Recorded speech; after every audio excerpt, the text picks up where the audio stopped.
This video is not going to be about any Michigan teams. This is going to be about a team in Michigan's conference. And I feel so bad for this team and its fan base. Really, the fan base. Because they deserve better than this. This team is the Nebraska Cornhuskers, who just lost to Northwestern today in Dublin, 31-28. One of the nicest, most passionate fan bases, and they deserve better than this. What they got today, and what they've been getting for the past 2 to 3 years. And they've been extremely patient too, because everyone knew this is going to be a little bit of a project to get Nebraska back to at least somewhat of relevancy. At least to the top 25 level, if not close to that. And here's the truth. It's not what you think. I hear a lot of people say that Nebraska will never be elite again. Nebraska will never be a high-level program again. They just can't attract talent. And I'm actually going to say that's completely false. Based on what I've been seeing, Nebraska can get good talent. And Nebraska has what it takes to at least be an 8 or 9 win team in the Big Ten West and occasionally win 11 games and go to the Big Ten championship game in Indianapolis. The talent is not the problem. You look at the recruiting classes. Nebraska, under Scott Frost, usually recruits in the top 25 or the top 30. But his recruiting has gotten slightly worse every year, although I think that's small potatoes, and it's definitely at least on par with most of the Big Ten West. So talent is not the problem. And coaching talent, not the problem either. You got one of the best offensive coordinators in the country in Mark Whipple. I'm a big fan of his, and I don't think he suddenly had a brain fart today. He called a good game, and the offense looks very good with Thompson at quarterback. The talent is there. This is the problem. It's Scott Frost. And I hate to be the guy that goes after the coach, but the truth is there's a culture problem at Nebraska, and I think it leads directly to Scott Frost. And I hate to be that guy because I was kind of that guy with Jim Harbaugh, and I realize coaches need time. But here's the problem. Jim Harbaugh at least won 9 or 10 games a year. He was falling short of expectations, but not woefully short. It was frustrating, but at least things started to show signs of changing. And at Nebraska, it's the same old problem. And unfortunately, there's no sign that tells me that these problems won't go away. The problem isn't talent. The problem is team chemistry. I guarantee you last season, everybody in the Nebraska football facility was talking about how they lost 8 games in the Big Ten, all by 1 score. It was unbelievable. They were the best 3-9 team I've ever seen. So you know you've been hearing about that all offseason. As a player, it's got to be ingrained in your head to finish the game. I guarantee you that was a big point of emphasis from Scott Frost. And they still can't do it. They still can't finish games. They should have decent depth, but they got wore out in the fourth quarter, got blown off the ball. Offense started to stall out, made some sloppy mistakes, dropping passes. It's just clear to me, with Scott Frost, it's the same exact problems as last year and the year before that. They cannot finish games. And to me, that speaks to one thing. Team chemistry and coaching. Your players, they got to play 60 minutes for you. And at Nebraska, that's just not happening. This game today was pretty inexcusable because you had a 28-17 lead. You looked like you had all the momentum. We'll get to the decision a little bit later. But the big thing that I see is when the game was on the line, Nebraska had their hands on their knees, exhausted, and couldn't get any offense going, couldn't stop Northwestern's running attack. They fell apart again. And it has to do with Scott Frost.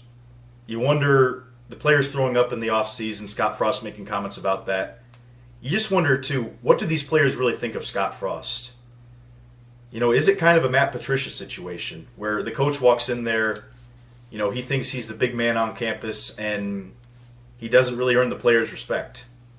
I'm not saying the players don't play hard. The players, of course, always play hard. But I'm seeing some problems with this Nebraska team that I kind of saw with the Matt Patricia era.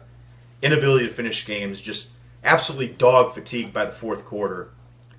And the players have got to be all just super frustrated right now because they had that game won. It kind of has that same feel. I know it's weird to compare a college team to an NFL team, but I think it's football, and the reality is it doesn't matter what level of football you're playing, you got to be able to finish games, and your players have to have respect for you. Frost, for whatever reason, hasn't been able to build a team.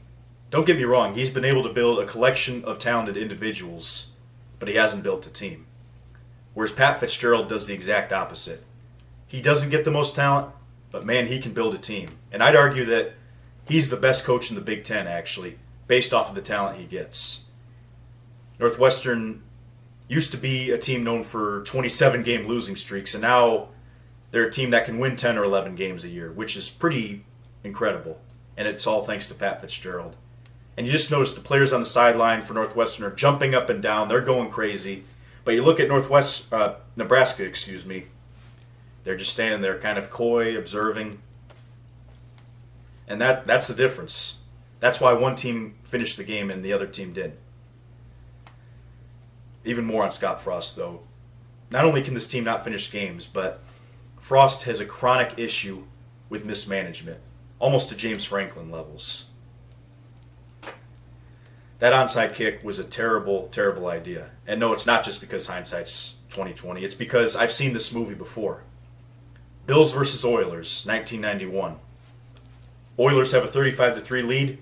They go for an onside kick, and Buffalo scores, and then they come all the way back down with a backup quarterback. Jim Kelly didn't play. And this game kind of had those vibes. Nebraska, dominating the football game, decides to go for the dagger with the onside kick, when in reality, you could have just kicked it off deep and told your defense, hey, don't give up big plays. Make them earn a big play, which Northwestern does not have big play ability. They just don't have those kind of athletes on their team. So clearly it was the wrong decision.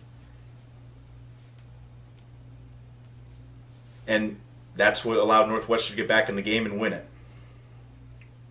This sort of stuff just keeps on happening with Scott Frost. And you've had a whole offseason about finishing games, and now it's the same exact story. I think Scott Frost has got to go. If I were a Nebraska fan, I'd give him 5 weeks. Week 7. If you're not at least, and I mean at least, 3-3, you have to go.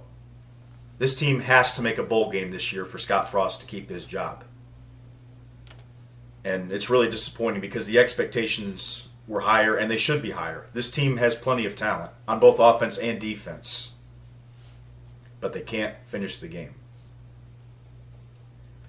And I've been one of the biggest defenders of Scott Frost. I thought he was a great coach, but the reality is you can have all the great X's and O's that you want. You can have all the great schemes, all the great tricks, the great coordinators.